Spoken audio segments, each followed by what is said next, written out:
اکمل اویسی جی میرا نام ہے اور اس وقت ہم کاسموپولیٹن کلب میں ہیں اور آج جو ہمارا پیس پہ اور حضرت علی کرم اللہ واجب کا جو ہمیں ولادت تھا اس حوالے سے جو پروگرام تھا ہمارے ساتھ سارے گیسٹ بیٹھے ہیں بہت سینئر. میں فردر ان کا نام بھی لوں گا اور ہمارے ساتھ جو گیسٹ ہیں مس ہینا آپ کو جی ویلکم, آپ کو تشریف لائی, اور ان کے ساتھ ہیں ڈاکٹر دیا علی جو اسلام آباد تشریف لائی ہیں, آپ کو بھی ویلکم کرتے ہیں.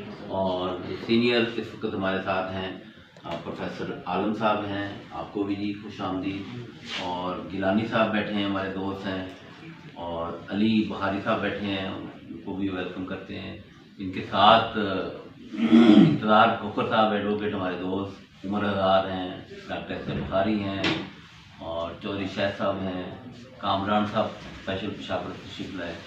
تو سب سے پہلے ہم آپ سے آپ کو کیسا لگا پروگرام میں نا, آپ تشریف لائے, اسسٹنٹ پروفیسر ہیں پنجاب یونیورسٹی میں. السلام علیکم جی, میرا نام ہنا سلیم ہے and I am assistant professor at Punjab university Lahore. اور آج کا جو ایونٹ اویسی صاحب نے آرگنائز کیا ہوا تھا الفجر چینل کے, میں بہت شکر گزار ہوں. اور مس دیا جنہوں نے یہ سارا ایونٹ کنڈکٹ کیا ہے اور آرگنائز کیا ہے, اور جو کہ بہت ہی اچھا اور امپورٹنٹ ٹاپک ہے پیس اینڈ ہیومینٹی, جس کی آج کے زمانے میں بہت زیادہ ریلیونس ہے, کیونکہ ہم اور بہت سی چیزیں کر رہے ہیں لیکن پرابلی ہم ہیومینٹی کو بھول گئے ہیں. میں بہت سینسٹیو چیزوں پہ بات نہیں کرنا چاہوں گی, جیسے کہ غازہ کا ایونٹ ہے یا جو سب کچھ ہو رہا ہے, جس میں ساری دنیا شاید کوشش تو کر رہی ہے لیکن اس کے باوجود وہ کچھ کر نہیں پا رہے ہیں. تو تھنگز لائک دیٹ ہم نے سب نے بہت اچھی چیزیں شیئر کی ہیں آپس میں.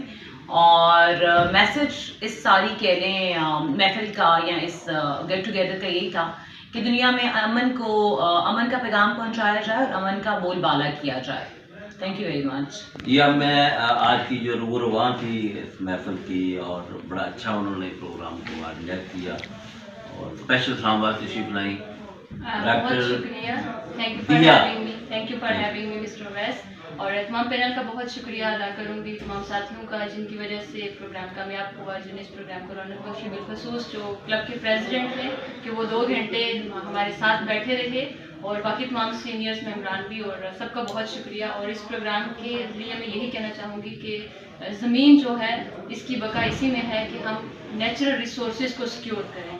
اکثر کہا جاتا ہے کہ پانی جو ہے وہ کبھی ختم نہیں ہوگا, درخت کبھی ختم نہیں ہوں گے, ایسا نہیں ہے. میں چھوٹی سی بات یہاں لنک کرنا چاہوں گی کہ کچھ دن پہلے میرے ایک فیملی ممبر تھے جو یو کے سے پاکستان ہے, 35 ایئرس کے بعد وہ پاکستان آئے. تو انہوں نے شیئر کی بات کہ یو کے میں ان کے گھر کے باہر آندھی طوفان آیا, اس کی وجہ سے درخت گر گیا, کافی عمر دراز درخت ہو چکا تھا تو وہ گر گیا. تو جب درخت گرا تو اسپیشل ٹیم آئی اور انہوں نے افسوس کیا درخت کے ساتھ, اور اس کو اٹھا کے لے کے گئے اور اس کی جگہ نیا درخت لگایا, اور گاڑی کا جو نقصان ہوا وہ بھی انہوں نے اس کو پورا کیا.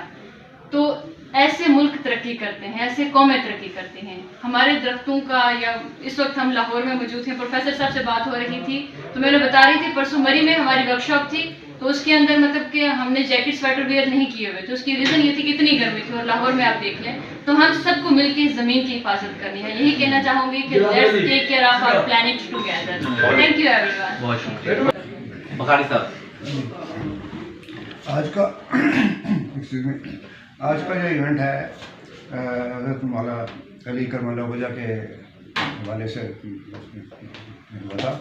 اس کے علاوہ پیس کے حوالے سے بھی ہے معاملہ. وہ ہے نا لمحہ تکون مالا تکون, یعنی کیوں کہتے ہو بات اس کو عمل نہیں کرتے. افعال و اعمال و کردار ہے, کہنا کچھ ہے, کرنا کچھ ہے, عمل نہیں تو کچھ بھی نہیں. دس از دا مین پوائنٹ تھنکنگ. تو یہ ہے کہ پیس کے حوالے سے امن و سکون, شانتی جیسے اور معاملات ہیں, اسی کے اس کو مطلب اس کی پیروی ہونی چاہیے. ایک دوسرے میں قدورت نہیں ہونی چاہیے, ایک دوسرے کے رسپیکٹ ہونی چاہیے. یہی چیزیں ہیں جو ہم اور اس کے پیس کے حوالے سے. بہت شکریہ جی. انتظار کھوکر صاحب ایڈوکیٹ ہائی کورٹ.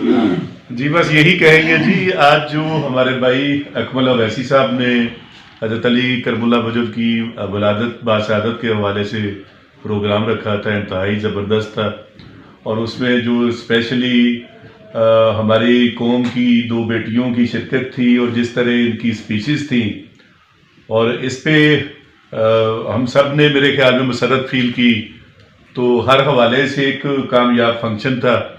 تو اس پہ ہم اکمل اویسی صاحب کو مبارکباد پیش کرتے ہیں. بہت شکریہ جی. اس وقت ہمارے ساتھ روف صاحب بھی تشریف فرما ہیں اور ڈاکٹر رشید صاحب کو بھی خوش آمدید کہتے ہیں. اور اب میں بات کرتا ہوں پروفیسر صاحب سے. وہ مختصر صاحب بتائیں کہ آج کا پروگرام کیسا لگا. میں یہ سمجھتا ہوں کہ یہ اس 2-3 حوالوں سے بہت امپورٹنٹ ہے. ایک تو جو ہم معاشرتی بحران سے گزر رہے ہیں اور سارا معاشرہ ایک طرح سے بے راہ روی کی طرف جا رہا ہے، خاص طور پر ہماری یوتھ جو ہے.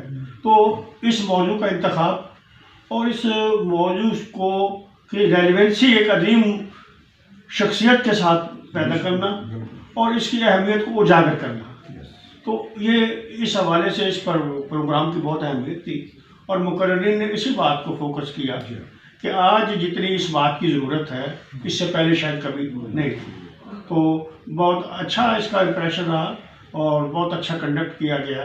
مقررین نے اپنے اپنے حوالوں سے، مذہبی حوالے بھی تھے، سماجی حوالے بھی تھے، انسانیت کے وسیع تر جو امکانات ہیں اور اس کے جو پہلو ہیں ان پر بھی بات ہوئی. تو یہ ایک بڑا بھرپور فنکشن تھا، بہت بھرپور تقریب تھی. بہت شکریہ جی. اب میں جس شخصیت کو دعوت دے رہا ہوں وہ میرے یونیورسٹی کے بھی لیڈر تھے، اب بھی لیڈر ہیں اور انشاءاللہ رہیں گے. جناب رانا محمد صاحب ادھر آئیں اور آپ سر آج کی جو کنکلوڈ کریں. آپ بسم اللہ الرحمن الرحیم. سب سے پہلے تو میں معذرت کرتا ہوں کہ میں ان ٹائم میری ایسی پری آکوپیشن تھی جس وجہ سے میں ان ٹائم نہیں پہنچ سکا. بہرحال آج کا جو موضوع ہے میں سمجھتا ہوں 2 حوالوں سے بہت زیادہ ریلیونٹ. ایک پیس اور دوسرا حضرت علی کرم اللہ وجہ کی جو ولادت ہے. حضرت علی کرم اللہ وجہ کے جو اصحاب حمیدہ تھے، جس گھرانے میں انہوں نے آنکھ کھولی اور جس عظیم المرتبت شخصیت کے وہ داماد بنے، اور ان کے اندر جو اصحاب حمیدہ تھے، اگر ہم ان کو گننا چاہیں تو میرا خیال وقت کی قیادت سے ہمیں آزاد ہونا پڑے گا. لیکن جو آج کا موضوع ہے میں اسی حد تک کنفائن کرتے ہوئے ان کا ایک جملہ جو ہے وہ کئی کتابوں پہ اور کئی صدیوں پہ بھاری ہے کہ جو انہوں نے کہا تھا کہ کفر کا معاشرہ تو چل سکتا ہے، ظلم کا معاشرہ نہیں چل سکتا. یہ انصاف کی جو ایک معیار طے کیا انہوں نے، یہ معاشرے کے اندر میں سمجھتا ہوں انصاف کی ایک بنیاد، یعنی کہ پیس اینڈ ٹرینکوئلٹی کی وہ بنیاد رکھتا ہے یہ جملہ، جس کو مختلف اکابرین جو تھے انہوں نے بڑے مختلف انداز میں کہا. کہ لارڈ بروہم تھے ایک برٹش جورسٹ، انہوں نے یہ کہا تھا کہ let the heaven fall but justice should be done. Not only justice should be done, it should manifestly seem to be done. اور یہی بات جب سیکنڈ ورلڈ وار تھی، دنیا کی بہت زیادہ بمباری ہو رہی تھی برطانیہ میں، تو پسپا ہو رہا تھا اس وقت یہ الائڈ فورسز. تو اس وقت چرچل سے پوچھا تھا کہ جنگ کے بارے میں بتائیں، خبریں کو صحیح نہیں آ رہی، اس کنٹیکسٹ میں کیا فیوچر ہوگا ہمارا. تو اس نے ایک ہی جملہ بولا تھا کہ are the courts of United Kingdom dispensing justice to a common man, the word is common man. تو صحافی نے کہا یس. ان کا no power on the world can conquer United Kingdom. تو میں سمجھتا ہوں کہ معاشرے علاقائی ہوں یا بین الاقوامی ہوں، وہ صرف اور صرف انصاف کی بنیاد پہ چلتے ہیں. اگر انصاف ختم کر دیا جائے تو پھر کسی جورسٹ نے یہ بھی کہا تھا کہ injustice anywhere is a threat to justice every where.